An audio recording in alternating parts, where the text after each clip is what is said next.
Happening now, we'd like to welcome our viewers from across North America and around the world. This is the EdTech Situation Room, episode 134 for May the 15th, 2019. My name is Wes Fryer, and I am coming to you live from Oklahoma City, even though I'm wearing my University of North Texas shirt where I got to be an adjunct instructor a number of years ago. And I am excited, as always, to be joined by Dr. Jason Neiffer, coming to us from the road. Jason, where are you tuning in via hotel Wi-Fi tonight? I am in lovely Butte, Montana, the richest hill on earth, as it's known as, the first capital of territorial, or one of the first capitals of territorial Montana, and where the copper barons lived. And I've been doing site visits for my program, the Montana Digital Academy in southwestern Montana, today and tomorrow, and then back to lovely Missoula, Montana, where I work at the Montana Digital Academy, the state virtual school located on the fabulous University of Montana campus. And we are probably days away from moving into our brand new offices at the Phyllis J. Washington College of Education and Human Sciences on the UM campus. And they just this week had an unveiling of a new wing on that building that includes a beautiful new auditorium, an office suite for our counselor education department, and on the end cap of the new wing, the new offices, the Montana Digital Academy. So we're really excited to move into those offices. It happens to include a media studio, which will have a nice green screen and place to record things like podcasts. So I'm hoping once or twice to stay after at work and join the podcast from the fabulous University of Montana campus. But we're not here tonight to talk about me. We're not here to talk about Wes. We're here to talk about EdTech. And so we're going to jump in and talk about some stories. If you're interested in the links that are sourcing our discussion topics for the evening, you can go to our website, edtechsr.com. And you can also download copies of the podcast itself. We'll talk about that a little bit at the end of the podcast. But Wes, where would you like to start this week? Oh, goodness. I don't know. Let's start with a positive story. So I don't think we did a shout out to this one last time. Maybe we did, but I don't know that I put did we talk about Urmilla's story, the story of the illiterate mom with the Google Lens? No, although the Google Lens stuff is pretty great. So yeah, let's start there. Yeah, so I have still not watched the entire Google I/O keynote. I encourage some, dirty looks from my family as I say, let's watch more of Google I/O. Although my 18-year-old daughter watched quite a bit of it, or watched a bit of it with me, and she was very impressed, right, about the demo. Especially, I think they were doing the Google Assistant stuff. So this video is called Urmilla's Story, Urmila. And it was shared during the keynote, and it is really a touching, less than 2-minute video that basically shows the power of text recognition technologies. And so being able to hold your phone up to not only signs, but also recipes or, food ingredients and a child's report card. And so there's a mother in India, I think, who is, basically sharing her story and the ways in which she's able to, gain access to literacy. And it's so amazing because not only does it read the text, it also highlights the words as you are being read to. And the fact that this is able to occur in different languages, and it's sort of like the Star Trek universal communicator we're getting closer to, where, you talk in Urdu or Swahili and, I understand English. Pretty amazing. So if anybody out there is actually going to be sharing a professional development session with teachers, you're going to be touching on new technologies, Google technologies. This is one of those really feel-good videos. And I think it also basically represented a lot of Google's message at I/O, which was that, yes, there are privacy concerns. Yes, we're collecting data, but look at all the incredibly powerful things that we can do with those pieces of data and the way in which we are able to make your life better. And that was Sundar Pichai's overall, can I borrow your headphones? That was Sundar Pichai's overall theme, was that he was making, they are making Google more helpful, and that's their goal. You still there? Hello, Jason, can you hear me? You just popped back on. The audio was off there for a moment. What's the last thing you said? Sundar Pichai. Sundar, yeah, my wife's just at Sundar Pichai said they're making Google more helpful. My family did just come home, and I have not prioritized my device, so perhaps the Google Wi-Fi quality of service needs to enter in. How long did I cut out for? About maybe 10 seconds. Okay. So I would jump in and say that, and I think we talked about this a little bit last week, that there was an app called WordLens, which was purchased by Google, which kind of started this process. And I used to like to show off WordLens as a good example of augmented reality, and also this notion of I think we vastly underestimate sometimes about how important the cell phone revolution is to a lot of tasks that were actually pretty intimidating for people for the years and decades before that. And I like to talk a lot about my first traveling internationally. I now take almost a big trip a year with my wife. We prioritize travel. It's very important to us as kind of human beings and members of the human race to get out and see other cultures and experience other cultures. But I never took a language class in high school. I regret that dramatically in 2019 because I wish to be bilingual or trilingual. And unfortunately, my adult brain has not been as adaptive to learning languages as I had hoped, although I like to practice Spanish phrases with my wife, who is fluent in speaking Spanish. But it's really, takes down the intimidation of being in another country a lot if you can take signs or menus or interpretive information on historical markers and translate that instantly and automatically. And now that phones have international plans and you can have a technology with you that auto translates anywhere you go, I think that's a pretty impressive thing. And it's easy. And in fact, one of the things we might get to a couple of times tonight is that obviously we have some work to do in regards to balancing out what technology does in our world and figuring out ways it can productively evolve humans and not be used to drive us apart or to create wedges within societies. But this technology, I think, is an extraordinary step forward in bringing humans closer together. And I love it. It's so amazing. It's such an amazing demonstration to show too that something so simple can be so powerful in the way that it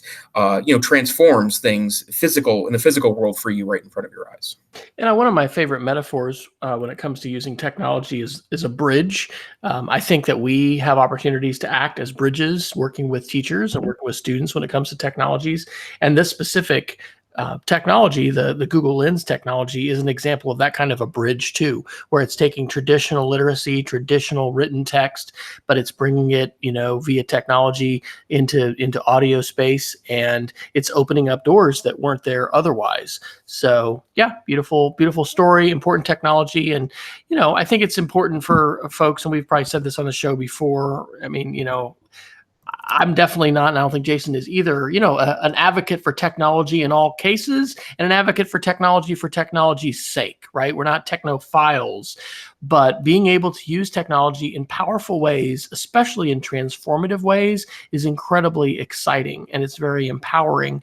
And so we don't need to lose sight of that here on the show. And I know we'll talk about, Brexit, Cambridge Analytica, upcoming elections right now in Europe, the weaponization of social media by bad actors for malicious purposes. There's all this stuff, hitting the news. But in the midst of all that, we need to remember that, yes, these are powerful tools. Therefore, they can be used for good and for ill. We wouldn't be having actually these stories of bad use probably if these things weren't so powerful. And we need to remember, those good stories as well. So, Jason, I think that you're ready to talk about this. I heard a rumor that there's a new smartphone, in your toolkit. So, can you tell us a little bit about that, and how has that experience been so far? Sure. So I would say that it's been a while since I purchased a brand new, recently released cell phone. I've been using phones that are a year or two old for, at least 4 years now, in part because, great premium Android phones oftentimes are much cheaper a year or two after they're released. And I had a problem a couple weeks back with a first generation Google Pixel phone that I picked up because it talks with some of the sensors that I wear on my body for medical purposes, and had some trouble with Google. And the good folks at T-Mobile, which I can't speak enough about how great of experience I've had with T-Mobile as a customer now for almost 2 years. They announced that they were taking trade-ins on several telephones, including a first generation Pixel for $400, which happens to be the price of the Pixel 3a, which is a phone we talked about last week. It was announced at Google I/O, and it kind of Google's way of offering some options for people that don't want the $1,000 flagship cell phone. And so it took about an hour at the T-Mobile store. Part of it was that they had to run across town and grab one from the other T-Mobile store because they had been selling pretty well in lovely Missoula, Montana. And there's been a lot of interesting press about the Pixel 3a, not all of it positive. There's been a lot of great reviews that talk about how the Pixel 3a is, I guess for lack of a better way of putting it, is an unworthy competitor to other flagships. But the part that I think a lot of those reviews get wrong is that at the $400 price point, this is an extraordinarily good phone. And I have to say, upgrading from the, I guess, 3-year-old Pixel phone, the 3A feels faster than that phone. It's hard to tell with benchmarks, but the software is great. It has a wonderful move experience. If you have a recent generation Android phone, or in my case, it was an original generation Pixel, you just plug in a 2-sided USB-C cable, and it literally sucks all the data off of the old phone, including all the logins. It basically recreates the phone on your new phone, which was extraordinary. It took about 40 minutes total to pull all that information across. And I've been using it for the last, I guess since Saturday, and the battery is extraordinary. It's crisp, it's fast, and I have to say, one of the big benefits of a Google phone is that you get what's called the pure Android experience. Samsung, LG, HTC all put a skin on top of Android that sometimes can add interesting features, but oftentimes bog it down, whereas the Google phone has just Android as Google and its developers intended it. And it is really something special. Beautiful, beautiful interface, crisp, very snappy, and I guess for lack of a better way of putting it, extraordinary battery life. Gets me through a day, which I'm apparently tough on batteries because I never come even close to the even reviewer tested battery levels, but I'm really, really happy with it. And I have to say, like, I'm hoping that other manufacturers start figuring out a way to offer mid-range phones at a price point that can also bring good hardware and software features. I mean, you can buy $100 Android phones from major manufacturers that are okay, not great, but there's usually extraordinary compromises. I feel like there needs to be some phone in the $300 to $500 range that brings at least a good experience, if not a premium experience, that doesn't cost $1,000. So you can go to T-Mobile now. There's several phones which they're offering $400 trade-in rebates on. There are other phones that are offered $200 and $100 in exchange. But even if I were paying the $25 a month that I would need to pay for this to buy the phone outright, it would be worth every dime to me. It's been a really extraordinary phone.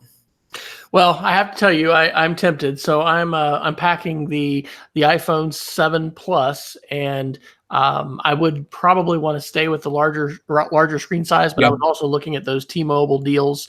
We've got a stereo in our car now that has the Apple Maps, with CarPlay, and I really do like that. I don't think there's an Android equivalent to that, but that's not a total game changer. I don't know. I'm glad that I went Android for 9 months.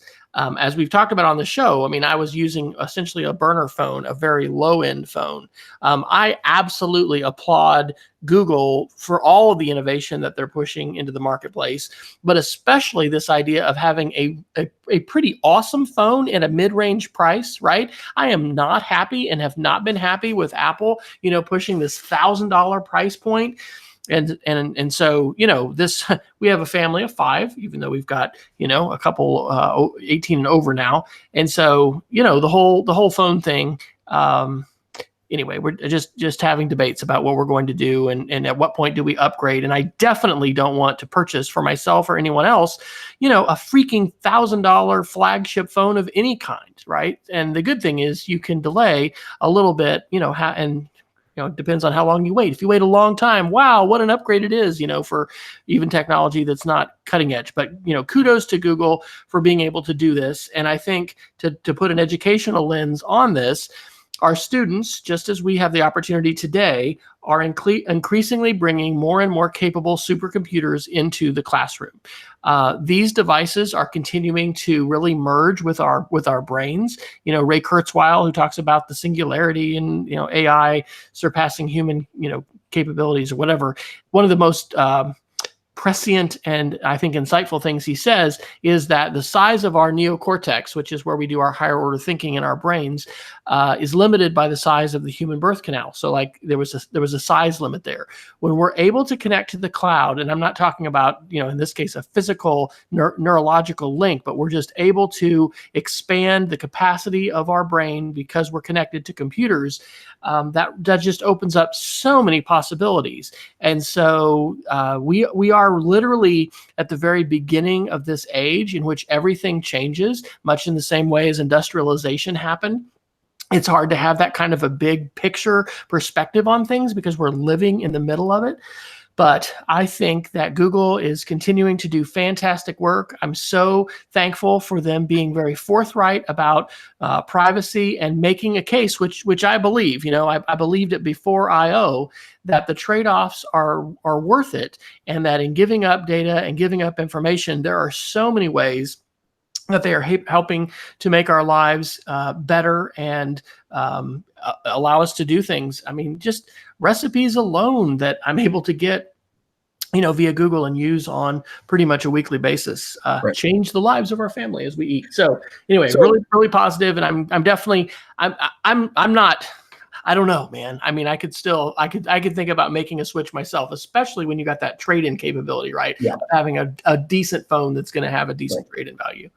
I do want to mention two other things that I found really interesting about the phone. And part of this is the pure Android experience, or sometimes called the Pixel experience, because it's what they build on top of core Android to make a Pixel phone. One of them has been kind of a curiosity head scratcher, and the other one has been just more interesting than anything else. I did opt into a service during the setup of the phone called Now Playing History, which is a constantly listening microphone on the phone that listens for songs that are playing in the background of my day, and then it provides me a list of those songs. You're not going to be able to really see it here, but these are songs that it picked up on a TV show on May 12th. I was watching an episode of a TV show that featured a St. Patrick's Day party, and so Drunken Sailor by the Blaggarts apparently was in the background of that television show.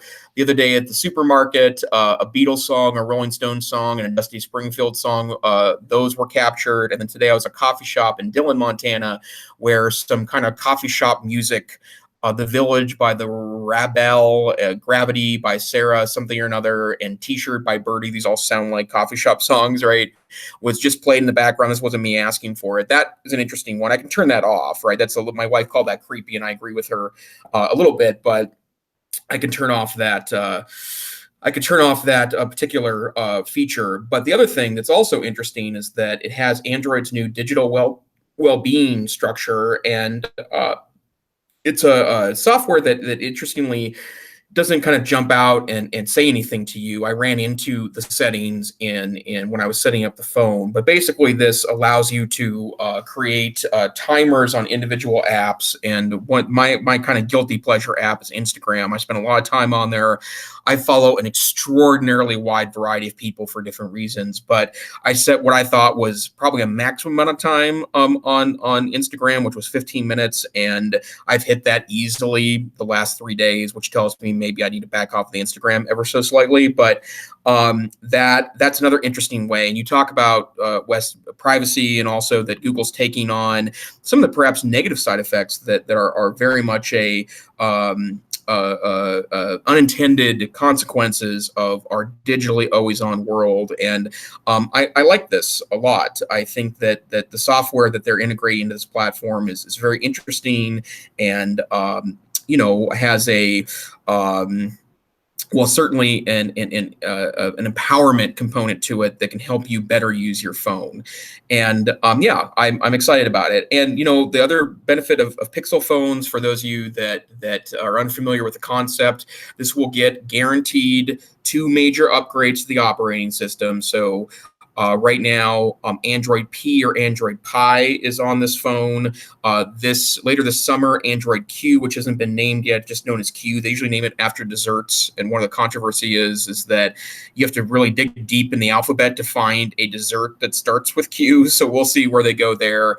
And then I would assume that Android R next year will also be something this phone gets an update on. And as it turns out, the original Pixel phone, which should have been already kind of timed out of updates, will get Android Q this year too. So probably for 2 or 3 years, I'll be able to get the latest Android software. And that's, one of the ways I think that iOS beats the snot out of Android. Most phones going back even 4 or 5 years get at least some components of the new operating system, whereas Android relies on manufacturers like Samsung and LG and HTC, and they're just not as reliable about releasing big Android updates. So I'm really excited to get a Pixel phone. I now have the entire Google Kool-Aid collection, a Pixel phone. I have a Pixel book, which has become my primary computer. In fact, I'm joining you tonight for my Pixel book. But didn't you have to trade in your original Pixel though? Oh no, this is the Pixel 3a. So okay. So yeah, and then the Pixel book with my Chrome Pixel book Chrome OS device. And I don't know, I'm pretty happy. Like in the same way that I felt a nice, easy buzz with all iOS devices and Mac OS devices work together. I'm running around with my Android watch. I've got my Pixel 3a phone. I've got my Pixel book. They talk to each other. They work well together. Where's your Google tattoo, my friend? Well, I can't show you that on the air. So that's something I'm really excited about. So I like it that Wes and I both dabble in all the platforms together. I think that helps give us some perspective here. But right now, I happen to be very steeped in Team Google. There you go. All right. Well, we've got actually a lot of other articles, and so maybe we can hit some of these with just with not quite as much time as we've spent there. Let's do one that's not that great about Google that is so important. The link I put in is from the G Suite admin community post, and it's titled, "Why are brand accounts being removed from G Suite for education?" This past week, we received notification, as probably everyone did who is in a G Suite for education domain, that if you have a quote branded account, that is going to be discontinued as of July, like July the 10th. And this is my understanding, and I certainly have not done hours and hours of research about this, but basically, if, for instance, you have created a secondary YouTube channel, which many, many schools have done and organizations have done, and then you're able to share that that account with others. So like we have multiple accounts at school that different people have access to be able to, publish into and make edits and things like that. Those channels, if you do not take action, all that data is going to be deleted and go away on July the 10th. Now, the workflow or the workaround to this appears to be the following. You need to share that branded account, and really YouTube, especially for teachers that are flipping. If you've done that in your default created YouTube channel, you're fine. But if you've created a secondary channel, that's the one that's affected. You have to share management rights with a non G Suite for education account, a consumer Gmail account, and then you have to transfer the ownership of the whole channel to that consumer account, and then that content can live on, and you don't have to migrate the content, which is what originally I heard about this. I was like, what the heck? That's freaking crazy, because we might be talking hundreds and hundreds of videos in some cases for teachers that have been real prodigious with their production of videos. So anyway, heads up to that. This is like I said, a G Suite admin community post. I've shared a couple tweets about this. I think we need to be very vocal and connected to Google, both via the forums, via Twitter. I have not heard an explanation for why they are doing this. I suspect it has to do with an overall crackdown on social media accounts in response to the abuse. But I find it hard to imagine that G Suite for Education accounts, are somehow accounting for the lion's share or a large proportion of abusive accounts and abusive content. So, any insights or reactions to this, Jason? I don't, Wes, but I'm hoping you can explain something to me, because I also received this email this week as the Google administrator for my organization, Montana State Virtual School, and I read through it at least 3 times and then did some internet research. And I think I understand this, but it sounds like you might be able to explain this to me a little better. So for my benefit, and maybe the benefit of our listeners that don't understand the concept of a brand account, can you explain what a brand account is? So a brand account is designed to be an account that you're going to use for marketing purposes, for some kind of purpose besides your personal account. So for instance, we have one that we call School Life for our athletics department. We've created a couple different channels that we can live stream into. Oh, and I didn't even mention this.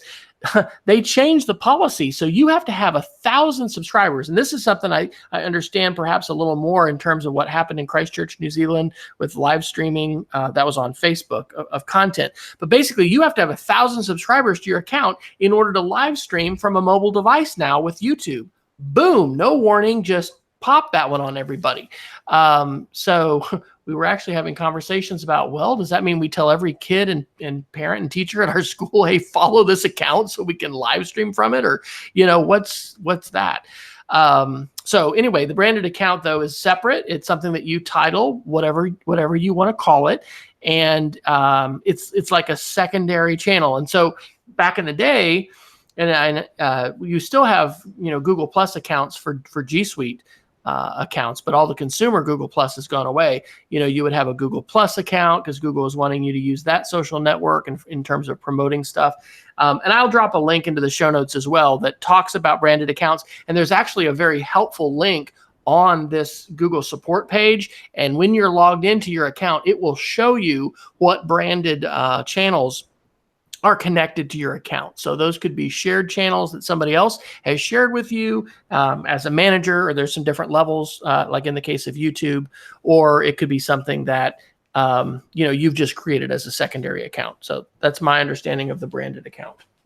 See, what's so interesting about that is that I'm not even sure if I understand how they would know it's a branded account, right? I can understand, and I need to look for sure because we're looking at this one internally, and they did send me a list of accounts that have a branded account associated with them, and some of them were students and some of them were faculty, and I think I was even one of them as well. But I know I've read through part of that post, Wes, that you shared in our show notes, and I looking at the different use cases, I can certainly understand where the alternatives are not positive at all, right? Like one person said, why does it make any sense for me to go out and make school name at _YouTube at gmail.com a private account, right? When we should be able to do that using the G Suite for Education. It's part of the prospect of that, but yeah, it's a completely bizarre situation. I was originally thinking our workaround would be we would need to create a separate Google account, Gmail account for each of the channels that we have, and then we would have to migrate the content, into that account in order to preserve it. But based on the community post that I just shared, it sounded like, moving it essentially out of your G Suite, which is crazy, right? Because then you can't control that as an administrator. And then hoping that sometime Google is going to restore access is what they recommended. The page that I'm going to put in the show notes is called Manage Your Brand Account. And under the section How Brand Account Works, it says you and others can jointly manage a brand account through your own Google accounts. You won't need a separate username and password. Your account can have multiple owners and managers. And it says you can use certain services with your account like Google Photos or YouTube. You'll be able to communicate, connect, share info with customers and fans from your brand account to manage and see and interact with your content. You can adjust the settings for each service. So,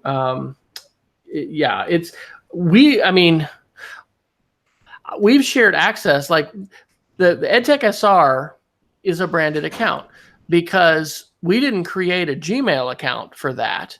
I created a second YouTube account or channel, and now we're sharing it between us. So we're live streaming right now on a consumer Google branded account, as an example, and we're safe. The content here is not going away. But, if this was something that we had, done through a G Suite for Education account, it would be in jeopardy, and we would have to transfer its ownership to a consumer Gmail account. So we'll put these links in. If you have more insight into that, please reach out to us, tweet Jason or I directly, let us know. And I really think it's something that the G Suite community, I mean, there are millions of students and teachers around the world that use this.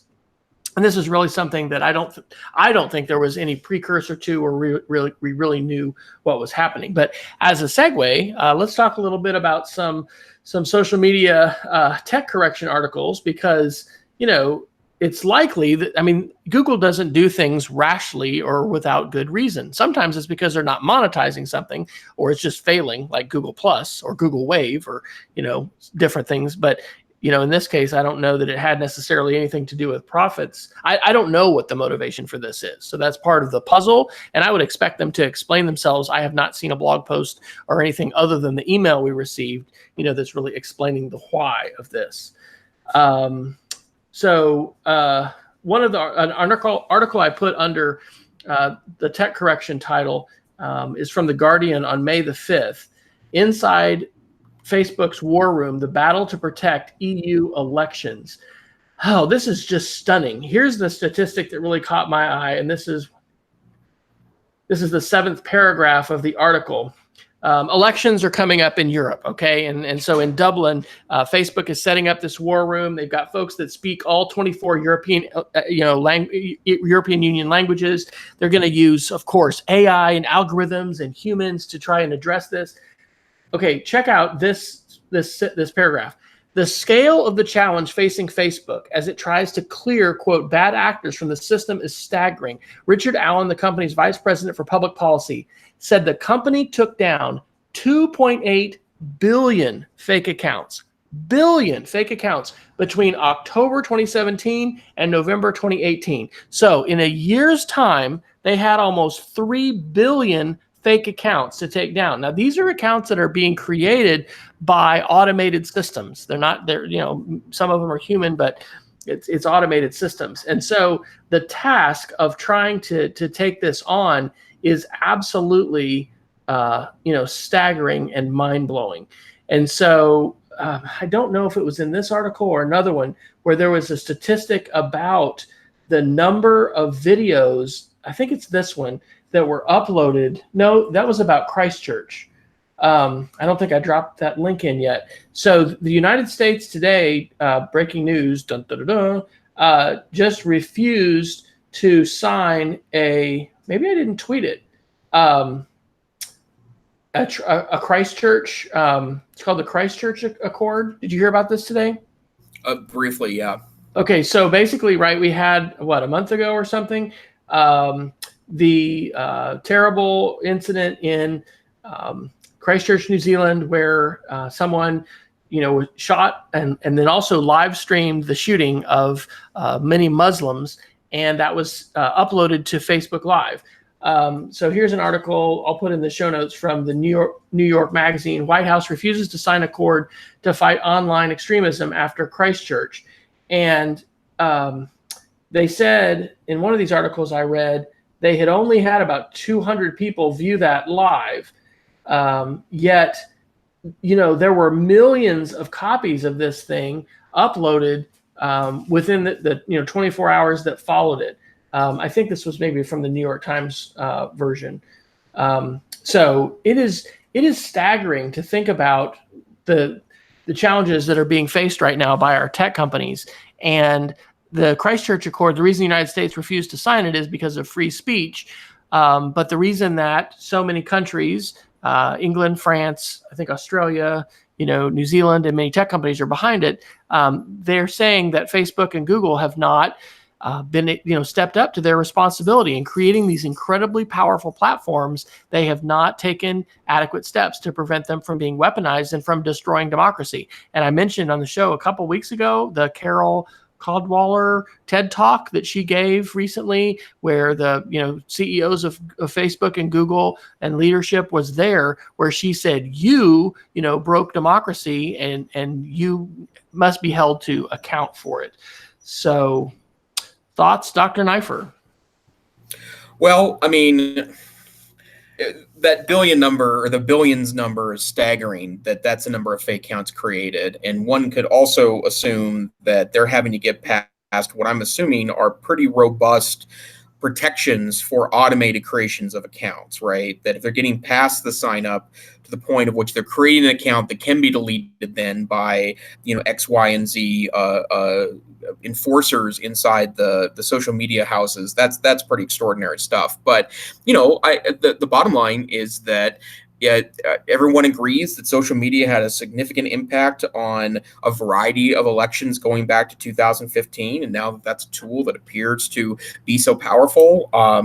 It's going to pop up, right? Like there's no way that these tools can kind of uninvent the connection that they create. That's the point of the tool, and so that's something that we need to be super conscious about. I guess pulling this back to education for a moment, I think one of the reasons why we have to be super conscious about this is that this is the reason why media literacy is so important in schools, because we have to absolutely take responsibility for the fact that people are reading and evaluating information as equal sources, and it's not true, right? I mean, the bottom line is that unless we give people tools to be able to discern what is the truth versus what is something that's clearly intended to be propaganda, then shame on us as a society for not taking that as important.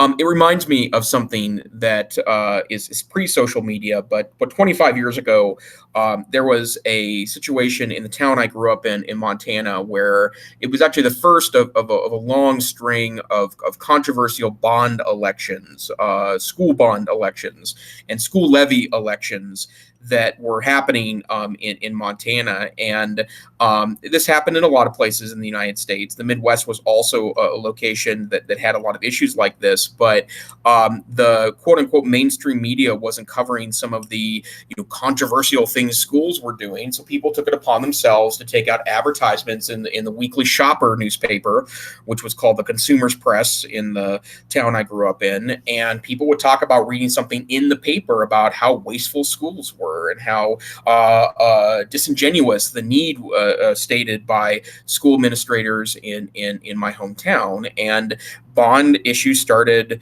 failing, levies started failing, levy elections started failing in towns because there's largely unaccountable voices utilizing that media channel. Well, in 2019, you don't even need to pay for an advertisement. You can simply create something online and have it be distributed to extremely wide audiences with relatively little pushback. And if that can impact a local election and divide us and to point out our differences instead of our similarities and not celebrate our differences, that's something that is going to have a profound impact on democracy and then thus the larger of humanity. So, I'm sure that those that listen to the podcast regularly know that it's kind of a broken record for the two of us, because we're both big fans and proponents of teaching media literacy, really K through graduate school. It's got to be a part of the discussion at every formal education level. But this is the kind of stuff that's the reason why. Like, we have to have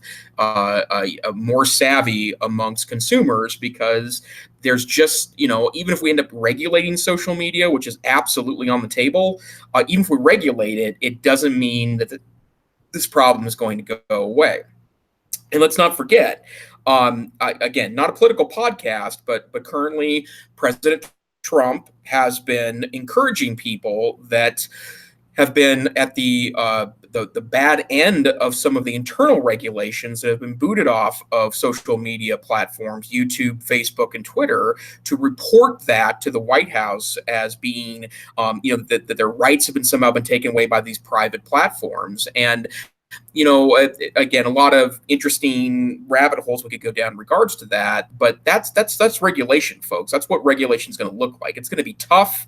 and it's going to be a little divisive. And so we can't rely on that, right? We have to be proactive in helping our students, our friends, our neighbors, our family members into questioning sources that don't have legitimacy to them, triangulating them with other sources, and remembering what I think the first rule of internet searching is that internet searching is not a searching activity, it is a critical thinking activity. And if you're not treating it as such, you can be a victim of the propaganda that is perpetuated by these platforms. Amen. All right, where would you like to go next? We started late, so for everyone to know, if you're watching live, which we don't know that we have anybody in the chat room, we'll go a few minutes beyond the top of the hour. Sure. Sorry. So I'd like to talk about a more positive use of social media, and maybe if this is the counterbalance that we're looking for. The last 2 days on National Public Radio, there's been extraordinary stories that I think are worth telling, and I think are the reason why we need to be careful about being too damning of things like YouTube, Facebook, Twitter. I'm not talking about the extraordinary story of their new theme music, which was released last week, which I have to say I absolutely hate. The new Morning Edition theme music, which I think makes me not young anymore. I think I've now gracefully moved into middle age with that grouchy comment about NPR theme music. But NPR released a really extraordinary student podcasting contest in 2018. And I had actually thought about maybe trying to get a Digital Academy student or two up on podcasting and do that. We haven't been able to pull that off yet, although I'm pretty sure we're going to be offering an elective sometime in the next 18 months called Introduction to Podcasting. Wes, if you want to be a guest speaker. But the winners of the NPR Student Podcast Challenge were announced on May 1st. And the high school one is good. It's a historical podcast. But this morning, they covered the middle school winner of the podcasting contest, and it's from a middle school in the Bronx, and it's a group of middle school girls. All of them are persons of color that created a 5-minute podcast on periods, menstruation in essence, right? And talking about the kind of weird way that adults deal with menstruation in their building, the awkward wording and conversation, and kind of shame that comes along with the way these girls feel like they're treated in dealing with a natural bodily process. And my comment here is not related to that particular issue, although that's a rabbit hole that certainly any discussion about school could jump into. It's the fact that these students have been empowered via the podcasting model to release, audio into the wide open to talk about an issue that's so sensitive in their school that the teachers they were talking to were uncomfortable, visibly uncomfortable, speaking with the students about what they felt like was an important thing to them in the way they were being treated for essentially their bodies. And I was so touched by this morning. I almost teared up. That's probably the prednisone post-transplant. But this notion that these kids could find a voice, and then now it's not just that it's out there in the tubes and the wires somewhere. Like, it's now featured on the largest radio network on earth, and their story is now an international story. I think is a testament to where we have to not just get rid of social media. We have to find ways to productively channel students to use it in an empowering way. And so if you need some good news, right? If the news about social media is getting you down, and I'm certainly the first to admit that it gets me down a little bit, this story is the place to go. Now, Wes, I know long before we were talking about student empowerment via an NPR piece, you've been all about student empowerment through storytelling. So tell me a little bit, what does this mean to you in regards to how providing a mechanism for sharing voice can be important? Well, I mean, it reminds me of listening to the Room 208 podcast by Bob Sprankle way back in 2005.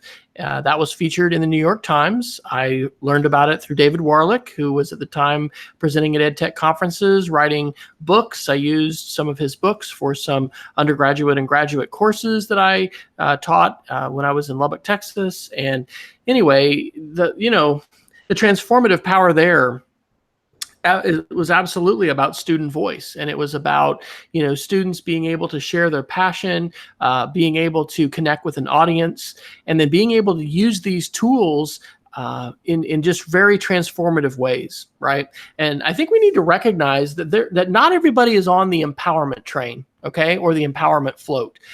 This is a really important float or advocacy campaign to be on as an educator, because I firmly believe that we not only want to empower students with knowledge and skills, but also with the responsibility and the passion to be able to use their knowledge and skills for good in the world, right? As citizens of a local community, a state community, a national, and a global community. So I'm excited to know about this. I actually just copied in the tweet my wife and then Stephanie Hinton, who is a very avid podcaster here in Oklahoma.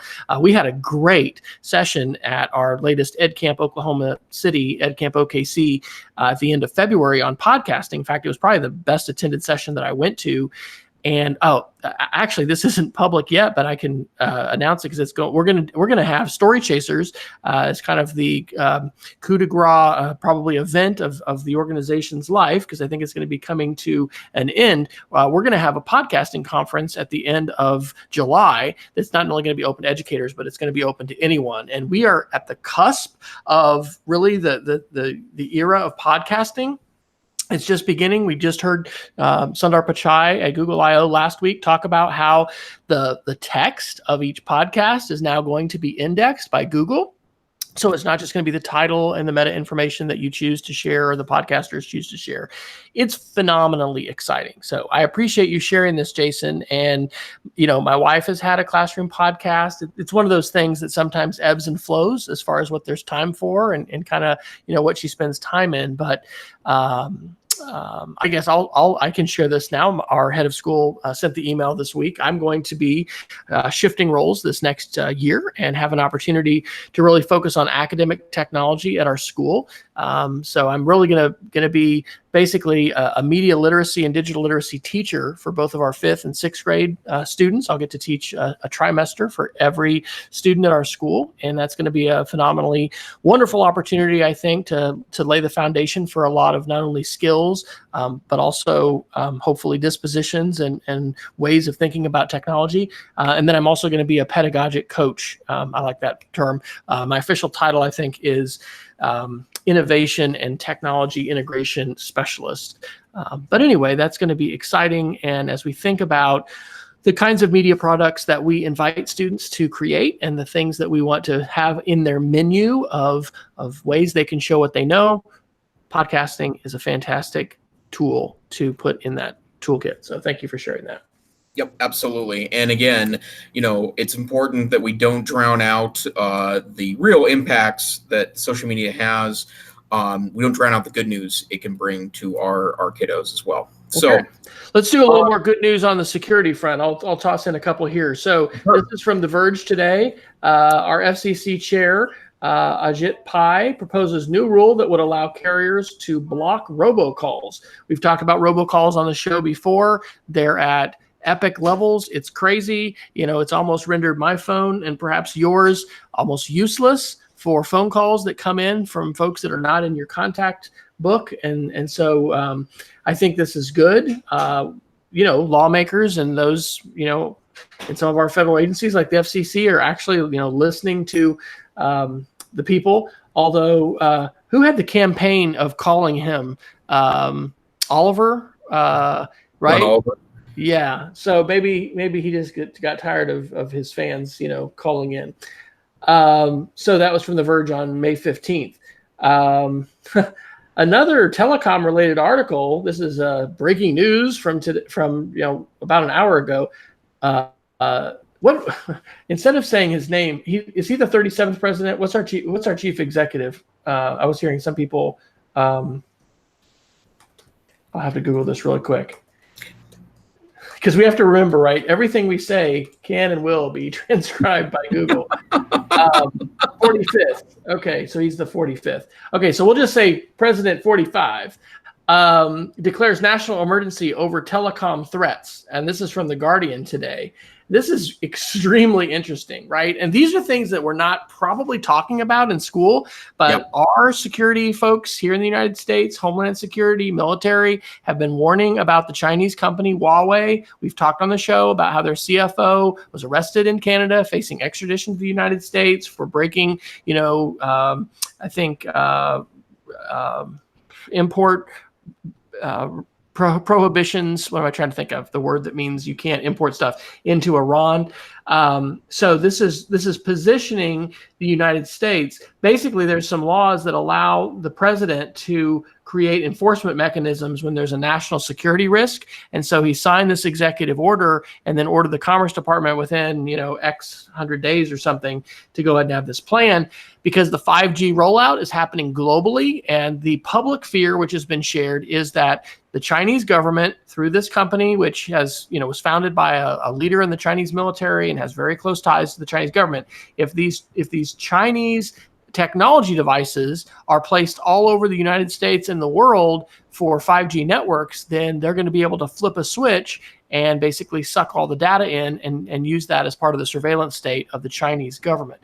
Now, of course, the irony to that is, have we heard of anyone else flipping a switch and ingesting all the content which flows over their pipes? Yes, of course, that would be the United States via the National Security Agency. Thank you, Edward Snowden, for letting us know about that. So anyway, this is some breaking news regarding telecoms, but it's certainly good to hear them, taking some efforts to try and address the problem of robocalls. Yep. Well, and then also based on the breaking news too, I think listening to the entire debate in regards to tariffs and the situation regarding the negotiations with the United States and China, I am certainly not naive to think that there couldn't be geopolitical implications to adopting one country's entire or using a country only for the infrastructure, especially a country like China, where industry and government share an extremely cozy relationship in a way that no other country on earth can really demonstrate. We also had talked a little bit about, I think it was 1 week or 2 weeks ago, about how China has become kind of an exporter of surveillance technology to other countries. And so you can buy straight up technologies that you can use to create surveillance regimes on your citizens. If you are an emerging economy and would like to utilize those clearly overreaching powers to kind of monitor your citizens. But at the same time, most electronics are made in China. They're not made in India or Japan or South Korea. A lot are made there, but most of them are made in China. And that's a factor of globalization that we need to figure out some ways to mitigate harm while understanding that we do live in an extraordinary global economy. So I don't know the answer to this question. Simple tariffs and bans and blockades and such are probably not the answer. But at the same time, we are in a situation where we have to be mindful of it. So I saw that breaking news too just before we started broadcasting tonight. On the security front as well, ZDNet on May 12th reported hackers are collecting payment details, user passwords from 4,600 sites. And the subtitle is the same hacker group compromises Alpaca Forms and Picreel to deploy malicious code to thousands of sites. So I maintain a bunch of WordPress sites. Articles like this really make me cringe. We probably are all numb now to the, hey, Target got hacked. Hey, Equifax got hacked. Your information is out there. This is sobering because, rather than just an individual website hack, they're taking they're putting their bullseye on open source projects like Alpaca Forms. In this case, they modified JavaScript files, and so it's being able to spread this malicious code, on almost 5,000 different websites, and then it is capturing the data, which depending upon what you're doing, hopefully it's not going to include financial, information.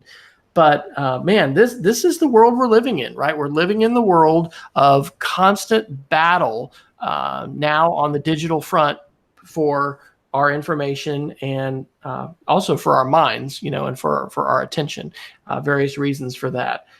So Jason, are you a webmaster for many sites now, or where are your webmaster responsibilities these days? Sure, I've got a couple personal ones I manage. I also work a little bit on NCC's or Northwest Council of Computer Education's website, and then of course the ones I run for work, which range in kind of the half dozen range. So it is several, and I do use WordPress for almost all of those sites, and so there's a lot of security and maintenance that's handled by that, and then we utilize some tools at work that can help manage those multiples of sites. But yeah, it's especially when you have student data that's managed on those sites. And luckily we have good vendors that we trust that can help us with that process. But yeah, that is an extraordinary thing. And it also relates to the other article I dropped in. This is from, I don't know if it's a straight up Mashable. I think it's also Mashable Middle East is it's a regional version of Mashable, but it's a pretty interesting article about something we've talked about quite a few times in the podcast about the cyber threat that Internet of Things devices provides.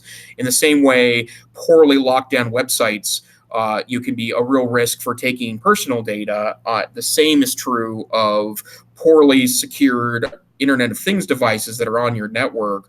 All it takes is for one of those devices that either has a old, easily hackable firmware or a poor password, or if you use the standard password for that, and it can really expose your entire network. And what I keep thinking about in regards to this is having been a former network rebel myself, someone that probably caused a little bit of pain for whoever was running the computers and networking in the two buildings I taught in as classroom teacher, be super conscious about setting up kind of a gray market devices in your school network. Like if you decide to create your own little private network to run your IoT switch, or perhaps an Alexa or other device that has not been approved of and is ultimately managed by your network admin, you're essentially providing a hole that a hacker could then get into your internal network on. And, I think we're in better shape than we were 15 years ago. One of the buildings I taught in, people regularly left folders available online that had student data in them that just a search through the network settings would be able to get to that. I think we've locked a lot of that down in most schools. But don't be the person that creates an easily hackable hole in the school of which you work. Yeah, and on that note, I'm going to be shifting roles from director of technology, but one of the things that I'm very proud and happy that we're doing, and I wonder how many schools have already made this switch, is thoroughly segmenting our network. We had been segmented somewhat, but really segmenting the network so that somebody can't just walk in, a student or whoever, jack into the network and then have access to the vast amount of operations level equipment, from security cameras to thermostats to HVAC control systems to gates, doors, access control. There's all sorts of things that we run at school. And so if you're not having conversations as a school leader about the ways in which you have a defense in depth approach to security threats, because frequently the threat can be from inside. It's not just from the outside. It is from the outside, and we have firewalls and other things that are trying to protect us from outside threats. But there are threats that happen from the inside, and those can be, clever kids that think they want to, play around and mess around and see what they can do. Try to get into your student information system. Access different kinds of files. It's very, very important that the design of our networks and our computer systems continues to evolve and grow with the times.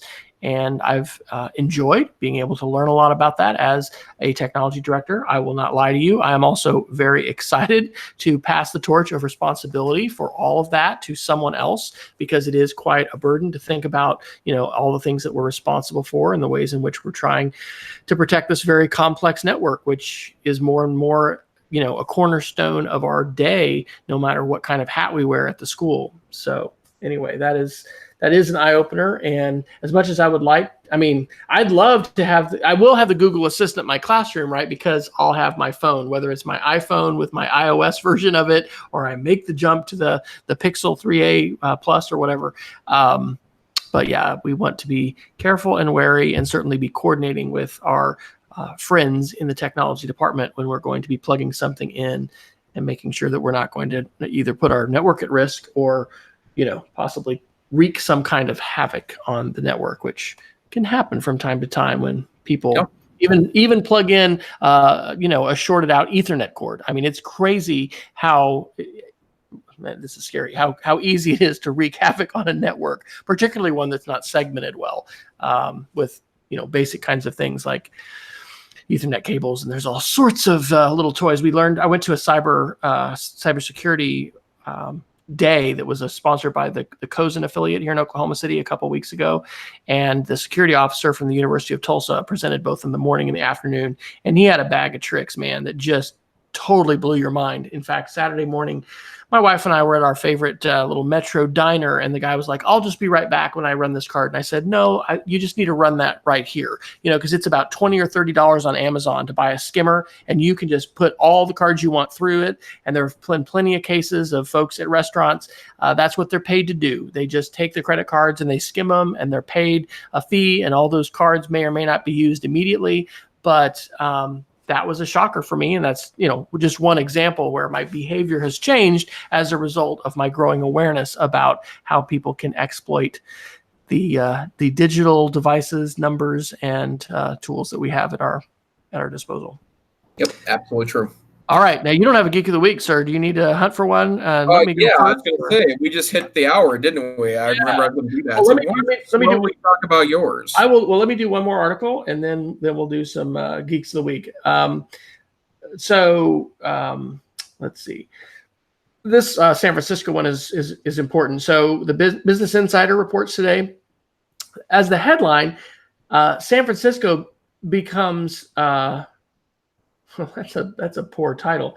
San Francisco becomes the first U.S. city to ban the use of facial recognition software by the police. And I think that's actually a misnomer, because as I read the article, it doesn't ban it. What it does is it requires city departments to establish use policies and obtain board approval for surveillance technology they want to purchase or they're using. I mean, that is a serious misrepresentation in terms of the article. So they're not, going to deny police the ability to do it. But what they are going to do is try to have that out in public and say that, this needs to be discussed and viewed. It's interesting to me that in the case of personal surveillance technologies, i.e., gathering information about you when you put in your phone number, your email address, when you're at the local corner drugstore, purchasing something, that information is all sold. Those companies would really like that to be kind of more hidden, because consumers get more uncomfortable the more they know about how data is being collected about them and used. And similarly, with the rise of the surveillance state, when we're talking about government and police and security forces, there's also a desire on their part in many cases to kind of keep that quiet, because the more that criminals know, it's a cat and mouse game. So anyway, interesting that San Francisco is taking some steps to raise awareness about what's being done and try to provide some transparency for that. One of the things to also note that's really important that my son reminded me of is how poorly facial recognition can perform depending upon the darkness of your skin and different ethnicities and things like that. And we need to attend to that stuff, right? So if people of color are going to be disproportionately affected by false positives, hey, that's actually a pretty big deal, and maybe a reason to, put the brakes on or insist on a higher level of accuracy before, things are deployed, especially if they're going to be, utilized to do things like arrest people or, put information into somebody's file that you may or may not have access to. All right, so it is time for Geek of the Week, and I've got a couple. I already told you about my new professional role. That was one of them. Learned about this today. We have a Wednesday morning Eucharist service at our chapel. We've got a number of older adults that come and alumni. And one of them was talking about this organization I'd never heard of before. It's called Better Angels Depolarize America, and their Twitter is Better Angels USA. And basically, the organization is seeking to find ways to promote dialogue in our communities, bring us together, enable us to be able to talk with people who may not share our political views, and essentially address polarization through dialogue. And I thought that was pretty fascinating, and I'm going to look into that organization a little bit more. And then the other one was shared by Sean Beard, who is a Tulsa area educator, actually I follow on Twitter. I saw him last at that cybersecurity summit. But it's ISTE certification focused on pedagogy based on the ISTE standards. Become ISTE certified. And so there's workshops that you can take, and I think some, actually you can do this through the Northwest Council for Computer Education, Jason. So yeah. You are probably very aware of this. I had not. I am very aware of it, and I'm excited about it. It is, I would say it is a premiumly priced product, but I do like the notion that ISTE is getting into a means of providing training for teachers that can then show a potential district or your current district that you're steeped in advanced pedagogy utilizing technology. Because I do think we have a real lack of ways of demonstrating that content, and I like this notion that education is kind of borrowing from technology, the technology industry of certifications, right? Like you get to a point where you can't get up on the scale anymore. You don't want to get additional degrees. Wes and I have terminal degrees, so getting additional degrees would really just be a lot of heartache for us now. But if I wanted to get a new specific skill and show that off, I think a certification like this is a really great idea. So good on ISTE. And if you're interested in finding more about that from NCCE, you can go to ncce.org and go to professional learning. Awesome. All right. What you got for us this week? Well, I'd like to share an app that is an important part of my travel strategy. I get a lot of questions. It's not like I'm the super cheap traveler, because to be honest, I like a good hotel, and I don't like to sit in the back of an airplane, so I'm not willing to sit into like a chicken coop seat on an airplane to Europe. So I do buy up occasionally to get a better seat. But one of the ways I do travel inexpensively is to monitor flights and try to strike when the low price iron is hot. And one of the ways I do that, it's a great app that's available on iOS and Android called Hopper. You can go to hopper.com and get a link sent to you, and you can put in the days that you want to travel and some parameters of maybe which airlines you prefer, or if you're okay with what's called a basic fare, which is a kind of a new commercial phenomenon in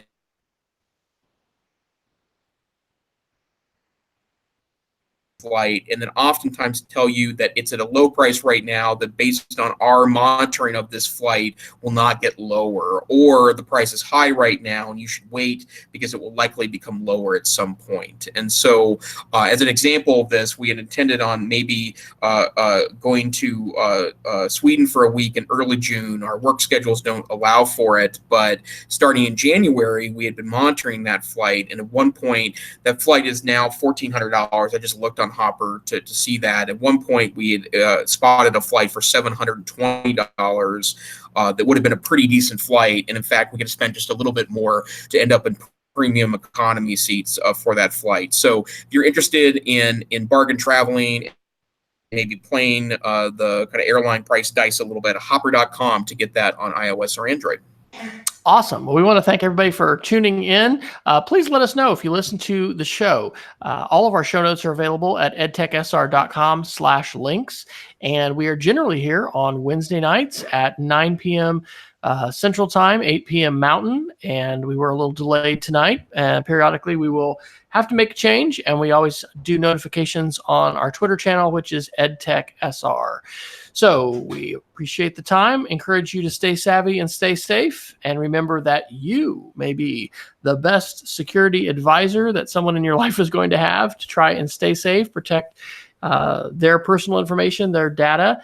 But also, you may be one of the most important advocates for the positive side of technology and social media. And as we've talked about on the show, we don't want to lose sight of that. So have a great week.